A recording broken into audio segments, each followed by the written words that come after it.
1 Tesalonika pasal yang keempat.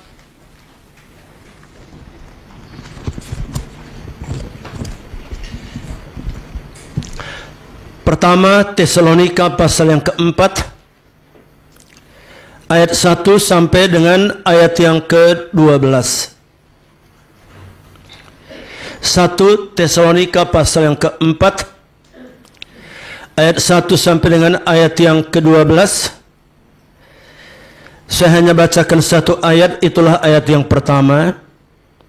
Ayat berikutnya nanti kita baca dalam penguraiannya. Akhirnya saudara-saudara, kami minta dan nasihatkan kamu dalam Tuhan Yesus. Kamu telah mendengar dari kami bagaimana kamu harus hidup supaya berkenan kepada Allah. Hal itu memang telah kamu turuti, tetapi baiklah kamu melakukannya lebih bersungguh-sungguh lagi. Kalimat ini yang menjadi perhatian kita. Baiklah kamu melakukannya lebih bersungguh-sungguh lagi. Ya. Saudara yang sekasihi, kalau kita berbicara dan mendengar kata gereja dan tantangan zaman, apa sih yang kita pikirkan? Ya. Ya. Berbicara tentang gereja, itu berbicara jelas untuk masing-masing kita yang telah diselamatkan oleh Tuhan. Amin. Ya. Amin. Ya. Jadi tiap-tiap orang yang telah diselamatkan oleh Tuhan, tiap-tiap orang yang percaya kepada Yesus, itulah gereja. Jadi bukan masalah gedung. Ya. Pernah ada seorang bapak mengatakan, Pak, sayang Pak, kami belum punya gereja. Ya. Maksudnya apa? Gedungnya. Dan kalau kita berbicara tentang tantangan, itu jelas menyangkut yang mempengaruhi iman kita, yang mempengaruhi kepercayaan kita, yang mempengaruhi bagaimana sikap kita hidup dalam Tuhan. Maka tema kita hari ini sebagai orang percaya, bagaimana kita bersikap menghadapi tantangan hidup. Tadi dalam perjalanan ke sini, saya mendengar di radio, hamba Tuhan mengatakan apa? Setiap orang percaya tidak akan pernah terlepas dari kesulitan hidup. Kita sepakat? Setiap orang percaya tidak akan pernah terlepas dari kesulitan hidup. Maka yang menjadi masalahnya, bagaimana kita bersikap dalam menghadapi masalah kesulitan hidup. Ya, tadi diuraikan beberapa poin. Salah satu yang paling bahaya, tatkala tantangan itu, kesulitan itu menggeser kita dari iman. Itu paling mengerikan. Ya. Itulah sebabnya, baik Paulus dalam surat Kolose pasal 1 ayat 23 apa? Tetap teguh dalam iman. Jangan bergoncang, jangan bergeser. Bahkan dikatakan dalam kitab dalam kitab Yudas ayat 20, bangunlah imanmu di atas dasar iman yang paling suci. Ya. Ya. Maka jemaat Tuhan yang saya kasihi, kalau kita membaca 1 Tesalonika pasal yang keempat, berkali-kali mengatakan apa? Lebih bersungguh-sungguh lagi, lebih bersungguh-sungguh lagi. Dan hari ini kita merenungkan satu hal yang paling penting. Bagaimana supaya kita terus hidup berkenan kepada Tuhan. Amin. Dikatakan pertama tadi, kamu telah mendengar dari kami bagaimana kamu hidup supaya berkenan kepada Allah. Hal itu memang telah kamu turuti, tetapi baiklah kamu melakukannya lebih bersungguh-sungguh lagi. Saudara, di tengah-tengah tantangan yang dituntut daripada kita dan yang diharapkan daripada kita, bagaimana kita lebih bersungguh-sungguh untuk hidup berkenan kepada Tuhan. Karena firman Tuhan mengatakan apa? Selama hidup kita berkenan kepada Allah, selama rumah tangga kita berkenan kepada Allah, selama zaman kita berkenan kepada Allah, bukankah Tuhan menjamin masa depan kita? Bukankah Tuhan menjamin masa depan kita? Sekalipun di tengah-tengah tantangan, sekalipun di tengah-tengah kesulitan, tapi berdasarkan Mazmur pasal 37, tidak akan pernah kekurangan pertolongan Tuhan, dan tidak akan pernah kekurangan mujizat Allah, tidak akan pernah kekurangan berkat Tuhan, selama kita kedapatan berkenan kepada Tuhan. Maka pagi ini kita akan melihat bagaimana supaya kita hidup berkenan kepada Tuhan. Berdasarkan 1 Tesalonika pasal 4. Kalau kita baca mulai ayat yang ketiga sampai dengan ayat yang ke-12. Ada 3 hal yang saya ingin sampaikan pagi ini. Menjadi tantangan bagi kita, tuntutan bagi kita, perjuangan bagi kita. Supaya di tengah-tengah tantangan zaman ini, kita tetap kedapatan berkenan kepada Tuhan. Yang pertama, itulah menyangkut kekudusan hidup. Itu pertama. Itu tantangan yang tidak gampang, tantangan yang berat, perjuangan yang tidak gampang. Kalau kita baca ayat yang ketiga sampai dengan ayat yang ke-7, berkali-kali mengatakan apa? Kekudusan hidup, pengudusan, hidup dalam kekudusan. Ayat yang ketiga berkata, karena inilah kehendak Allah pengudusanmu. Ayat yang keempat, supaya kamu masing-masing mengambil seorang perempuan menjadi istrimu sendiri dan hidup dalam pengudusan. Ayat yang ke-7, Allah memanggil kita bukan untuk melakukan apa yang cemar, melainkan apa yang kudus. Jadi ini hal yang pertama. Kita harus lebih sungguh-sungguh. Namanya apa? Menyangkut kekudusan hidup. Itulah sebabnya penulis Ibrani pernah berkata, dalam Ibrani pasal 12 ayat yang ke-14, kejarlah kekudusan, kejarlah kekudusan. Kejarlah kekudusan. Sebab tanpa kekudusan, kata firman Allah, tidak ada seorang bisa memandang Tuhan. Maka menjadi pertanyaan, mungkinkah kita menikmati satu hidup dalam kekudusan? Dan saya percaya saudaraku, kalau Tuhan perintahkan, kalau Allah perintahkan, tidak akan pernah ada istilah tidak mungkin. Amin. Ya. Karena kekudusan hidup itu berbicara tentang bagaimana kita hidup menghormati Tuhan. Ya. Hidup dalam kekudusan adalah menunjukkan satu sikap hormat kita kepada Tuhan. Jadi sikap hormat kita kepada Allah bukan ditandai angkat tangan atau tidak angkat tangan. Sikap hormat kita kepada Allah bukan malah masalah berlutut atau duduk. Tapi masalah sikap hati. Menghargai darah Yesus yang sudah menebus kita, menghargai darah Yesus yang sudah membasuh kita, menghargai darah Yesus yang sudah menyucikan kita. Sebab dikatakan dalam 1 Petrus pasal 1 ayat 19 dan 20, kata Bapak, sebab kamu telah ditebus bukan dengan darah, bukan dengan perak atau emas, tapi dengan darah yang mahal. Itulah darah Yesus. Maka itu katakan apa? Hendaklah kamu kudus dalam seluruh hidupmu, sama seperti aku kudus. Kuduslah kamu. Ya. Jadi kalau orang tanya saya, apa sih tandanya orang menghormati Tuhan? Saya pikir tanda yang paling dituntut, tanda yang paling jelas, tanda yang paling benar adalah sikap hati kita. Menghargai kekudusan hidup. Amin. Ya. Sebab seorang hamba Tuhan mengatakan demikian. Tatkala kita tidak menjaga kekudusan hidup, tatkala kita menganggap remeh dan enteng tentang dosa, itu sama artinya kita tidak menghargai darah Yesus. Sama artinya tidak menghargai darah Yesus. Maka saudaraku, inilah tantangan yang harus kita hadapi dalam tantangan zaman ini. Di tengah-tengah situasi yang makin sulit. Karena dikatakan oleh Paulus dalam 2 Timotius pasal 3:1, ya, makin sulit, tantangan makin berat, tantangan makin berat, tantangan makin berat. Tapi sebagai orang percaya, kita dituntut lebih sungguh-sungguh. Dan Alkitab mengatakan Barang siapa menghormati aku, kata Tuhan, akan kuhormati. Saudara bangga? Kita senang dihormati. Manusia saja menghormati kita, kita bangga. Apalagi Tuhan menghormati. Dan jelas dikatakan dalam 1 Samuel pasal 2 ayat yang ke-30.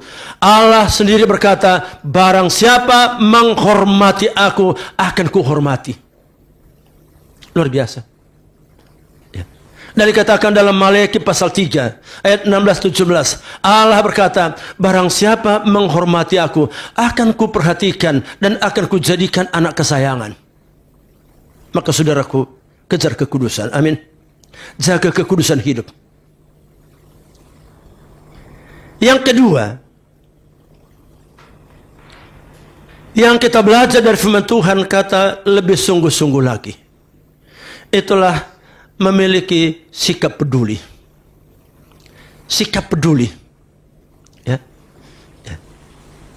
Itu dikatakan dalam ayat yang ke-9. 1 Tesalonika pasal yang kedua, 4.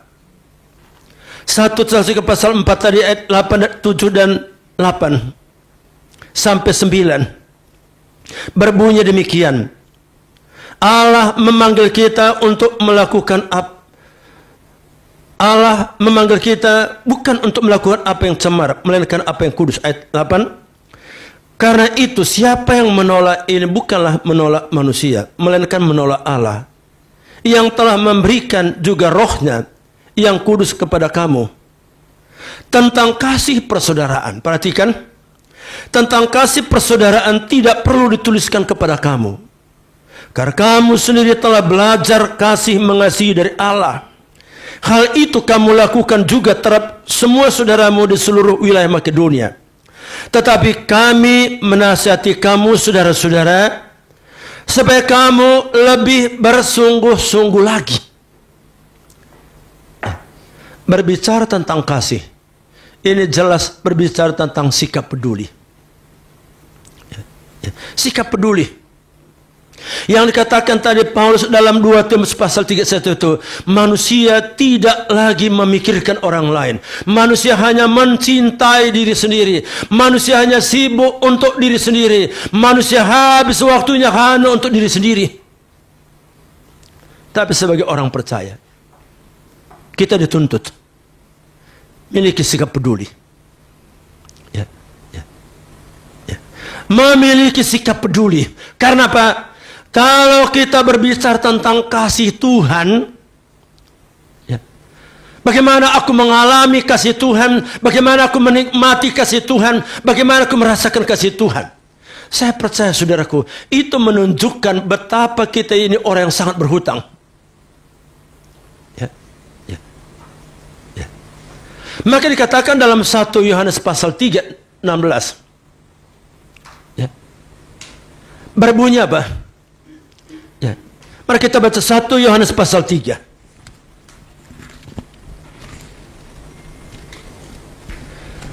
Surat 1 Yohanes pasal 3 ayat 16. Demikianlah kita ketahui kasih Kristus, yaitu bahwa ia telah menyerahkan nyawanya untuk kita. Jadi kita pun wajib menyerahkan nyawa kita untuk saudara-saudara kita. Saudara, bukan gampang berbicara tentang Allah mengasihiku. Bukan semudah kita katakan Allah mengasihiku. Tatkala saudara, tatkala saya mengatakan Allah mengasihiku, berarti satu tuntutan yang harus kita jalankan dalam hidup kita, itulah memiliki sikap peduli. Ya, harus menyerahkan nyawa untuk saudaranya. Karena apa? Tuhan menyatakan kasihnya kepada kita. Itulah dikatakan tadi apa? Menyerahkan nyawanya. Ya, sikap peduli. Ya, dan itu yang dituntut. Dan itu yang dicari. Itu yang dibutuhkan di tengah-tengah zaman sekarang ini. Karena apa, saudara? Kecenderungan untuk egois begitu tinggi. Kecenderungan untuk hidup untuk diri sendiri begitu luar biasa. Tanpa peduli orang di sekitar kita. Itulah sebabnya Rasul Paulus pun pernah menasihati jemaat di Filipi. Filipi 2 ayat yang keempat.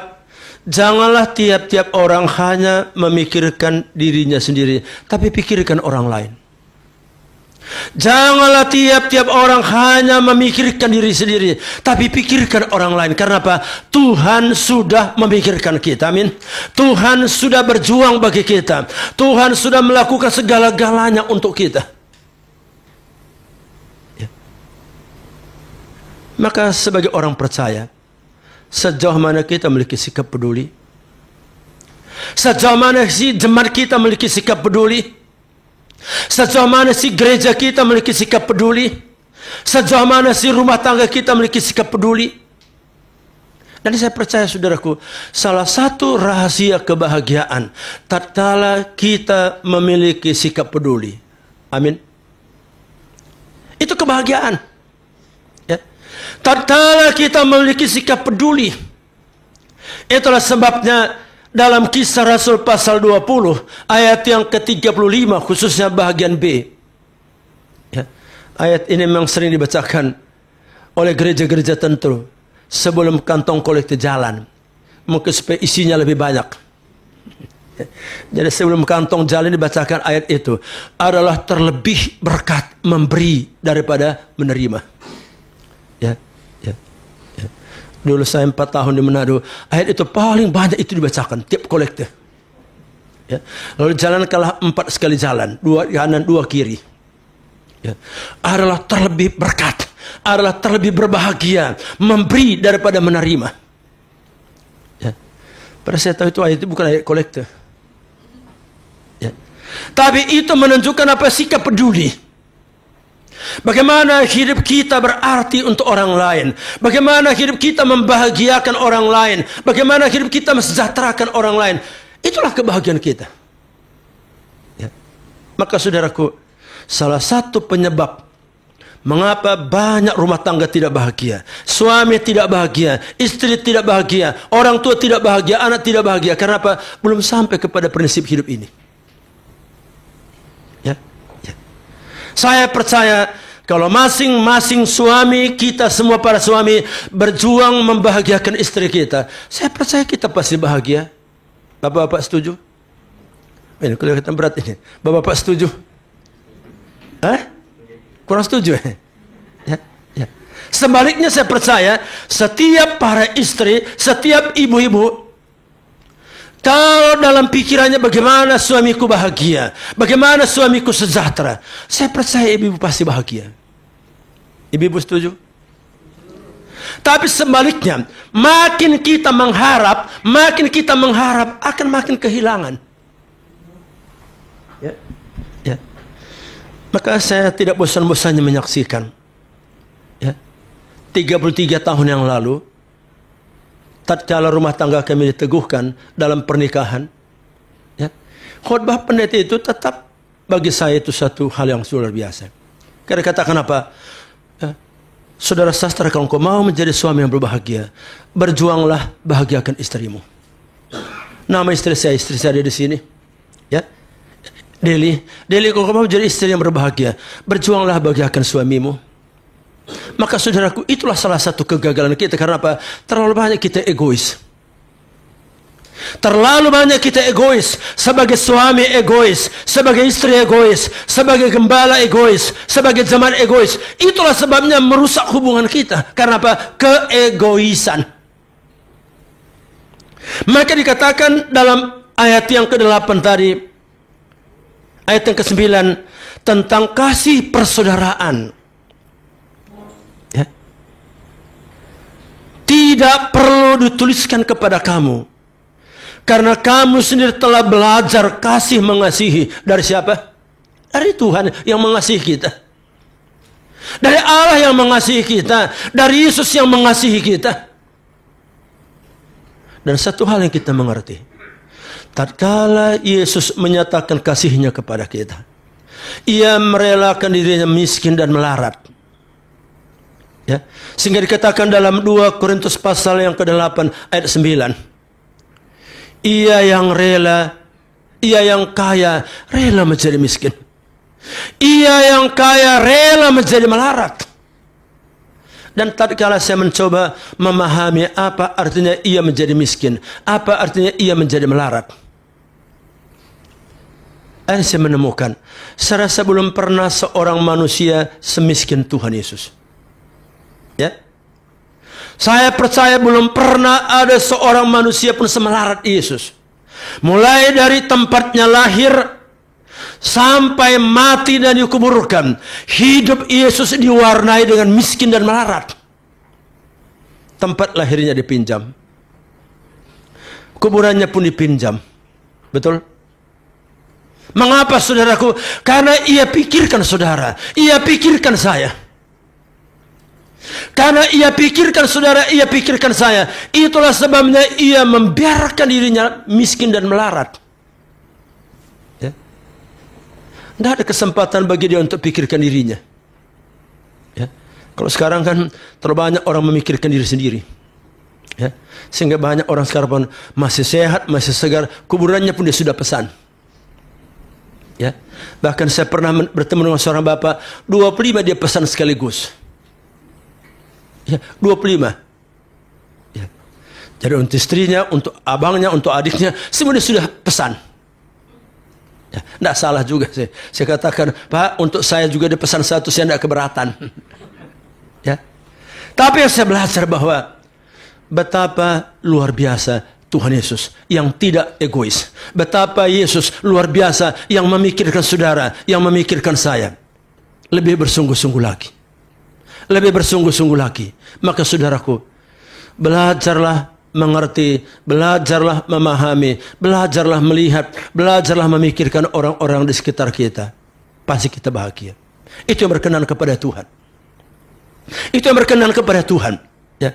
Janganlah hendaknya tiap-tiap orang hanya memikirkan diri sendiri, tapi pikirkan orang lain. Mulai dari rumah tangga kita. Suami, pikirkan istrimu. Istri, pikirkan suamimu. Orang tua, pikirkan anak-anakmu. Anak-anak, pikirkan orang tuamu. Ya. Dan saya percaya, saudaraku, tatkala kita memikirkan orang lain, saya percaya Tuhan tidak membiarkan kita juga melarat. Ya. Tuhan tidak membiarkan kita melarat. Karena saya percaya bahwa tatkala kita memikirkan orang lain, di saat yang sama Tuhan sedang memikirkan kita. Bahkan jauh sebelum kita pikirkan pun, Tuhan sudah memikirkan kita. Ya. Mari kita belajar mengasihi. Lebih bersungguh-sungguh lagi tentang kasih persaudaraan. Tentang kasih persaudaraan. Ya. Ini kadang-kadang hanya sedikit disinggung, sudah terjadi tembok pemisah. Ya. Hanya pendapatnya tidak diterima, sudah kecewa, sudah ngambek. Gimana kita mau berkenan kepada Tuhan? Gimana kita mau berkenan kepada Tuhan? Ya, ya, ya. Saya pernah melayani seorang bapak. Ya. Dalam 2 tahun, 7 kali pindah gereja. 2 tahun, 7 kali. Lalu saya, hebat Pak, dia kata apa? Tidak cocok. Saya katakan, malaikat pun jadi pendetamu tidak akan pernah cocok. Kapan sih kita menemukan orang yang cocok? Ya. Jangankan dengan majelis, jangankan dengan pendeta, orang pun banyak tidak cocok. Betul ya? Coba Bapak, kita semua yang sudah berumah tangga. Ya. Ya. Saya dan istri saya, kalau pikirkan secara manusia, kami kan cocok sekali. Ya. Dua-dua kami pendeta. Karena lembaga di mana saya melayani mengharuskan kami dua-dua full. Ya. Dulu istri saya pegawai negeri, tinggalkan PNS-nya, masuk sekolah teologi. Ya. Waktu kami mengambil S2, kami satu bangku, dia banyak mencatati catatan yang saya pinjam. Ya, namanya penolong kan. Ya. Sama-sama orang Batak Karo. Ya. Rumah kami tetangga, mertua saya nomor 31, kami nomor 28, apalagi kurangnya. Ya. Tapi yang namanya ketidakcocokan itu tetap ada. Tetap ada. Ya. Ya. Tadi saja sudah mau perjalanan ke sini, mulai tidak cocok. Ya, saya katakan begini, ya begini. Ya. Tapi saudaraku, disitulah kita dituntut. Kerendahan hati. Maka dikatakan dalam Efesus pasal 5 ayat yang ke-1, karena itu rendahkanlah dirimu seorang akan yang lain dalam takut akan Tuhan. Maka saudaraku, yang penting dan yang paling penting itulah mengasihi. Di mana Tuhan tempatkan kita, pastikan diri kita, kehadiran kita berarti untuk orang di sekitar kita. Amin. Ya. Paulus berikan contoh. Bagaimana Paulus itu berikan satu teladan yang luar biasa. Kalau kita baca Filipi pasal 1 ayat yang ke-25, Paulus katakan apa? Dalam keyakinan ini tahulah aku sekarang, aku akan tinggal dengan kamu, aku akan diam bersama-sama dengan kamu, supaya kamu maju dan bersukacita dalam iman. Maka saudara, itu yang penting. Pastikan kehadiran kita berarti untuk orang di sekitar kita. Amin. Pastikan kehadiran kita membawa sukacita. Dan kalau kita buat orang lain sukacita, apa kita juga tidak sukacita? Lalu yang ketiga, yang terakhir, supaya kita berkenan kepada Allah untuk lebih bersungguh-sungguh lagi, itu berbicara tentang keteladanan hidup. Keteladanan. Ya.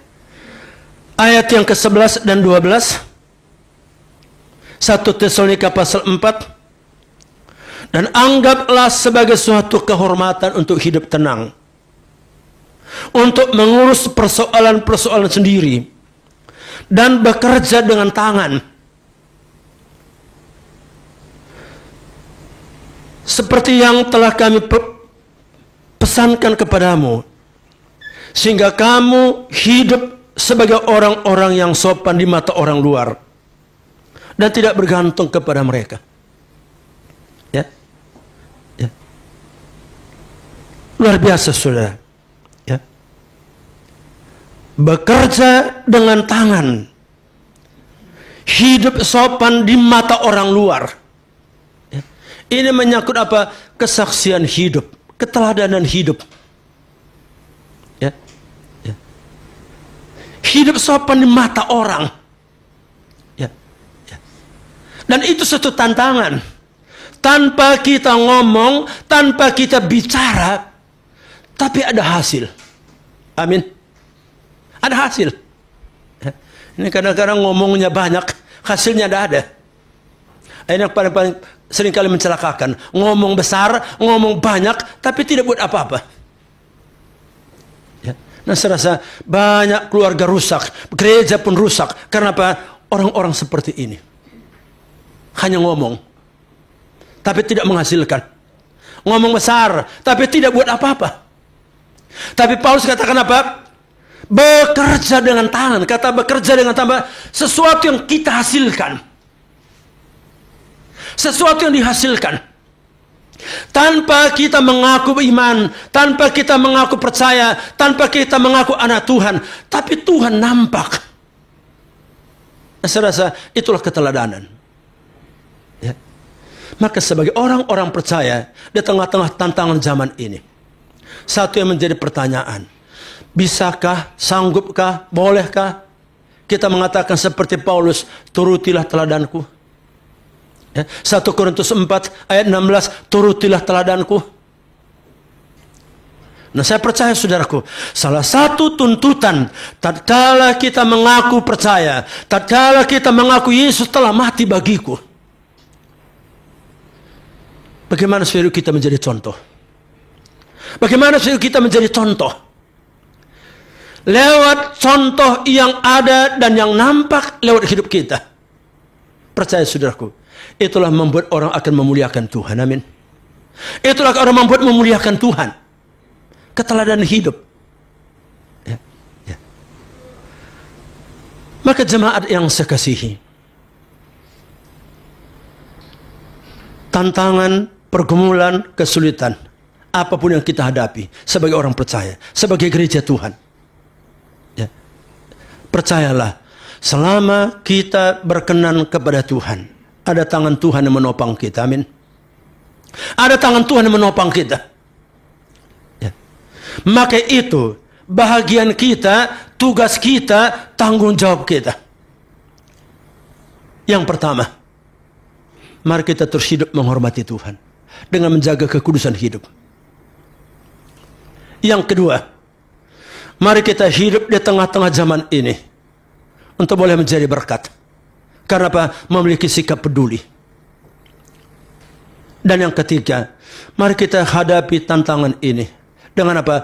Senantiasa memberikan keteladanan lewat hidup kita. Tidak usah kita banyak ngomong, tapi adalah Tuhan yang telah menyelamatkan kita.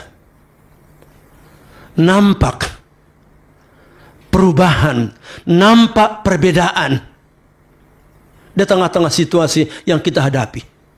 Ya. Maka seringkali saya katakan, di tengah-tengah situasi yang kita hadapi, tidak usah pikirkan bagaimana kita mencari pembelaan dan memberikan pembelaan. Karena saya percaya, selama hidup kita berkenan kepada Tuhan, Tuhanlah sang pembela kita. Amin. Tuhanlah sang penopang kita. Tuhanlah sang penolong kita yang tidak akan pernah membiarkan kita. Maka kerinduan saya, firman Tuhan hari ini memberkati kita. Lebih bersungguh-sungguh lagi. Lebih bersungguh-sungguh lagi untuk hidup berkenan kepada Tuhan. Mari kita berdoa.